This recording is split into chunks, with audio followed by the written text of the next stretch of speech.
My dad's new girlfriend makes him forget and neglect me, so I told her what a disgusting piece of trash she was, and he kicked me out. When I, 17F, was 11 years old, my mom passed away in a terrible car accident. Before then, she and my dad, 44M, would spend a lot of time with my sister, 13F, and me, and we used to go hiking every other weekend. My dad became a shell of his former self after the accident, and it was the hardest year of my life. It still hasn't gotten any easier. 2 years after the accident, my dad started dating a woman named Nicole, 34F, and 4 years after that, they got married. Nicole never made any effort to talk or get to know me or my sister, she only seemed interested in my dad. Early on into their relationship, my dad would invite her to go hiking with us, but she didn't like being outside, and over time, my dad stopped taking us on our weekly hikes. After that, my dad started going on elaborate trips and frequent nights out with just Nicole, leaving my sister and I home alone. I saw my dad come out of his shell, but it turned into something else entirely. I started feeling neglected and like I was losing my father. One time he even forgot Mom's birthday. After Nicole came into our lives, my dad just wasn't there anymore. One time, when my sister and I were home alone, she fell down the stairs and got a huge cut on her forehead. It was clear she needed stitches, so I called my dad immediately.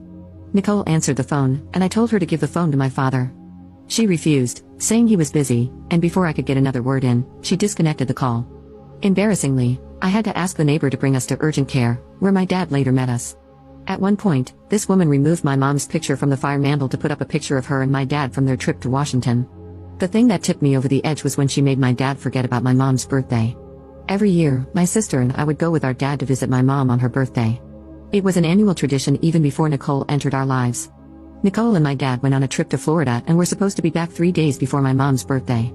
However, because Nicole gets motion sickness, my dad decided to break the drive back into small intervals to make it easier on her, and because of this, he ended up missing our annual trip. He didn't even call us. Not even a week later, he had the nerve to tell us that he had an exciting surprise: Nicole was pregnant. I got angry and told him, "How could you knock her up when you can't even be here for us?" I then looked at Nicole and told her she is a disgusting piece of trash and to get out of our lives. To that, my dad got angry and yelled at me to go up to my room. Later, my grandpa unexpectedly came over to pick me up. My father didn't text me anything. Even as I left, he wouldn't even look at me. It's been 2 days, and I'm still at my grandparents' home. I feel ashamed for saying what I said, yet I don't feel overwhelming regret.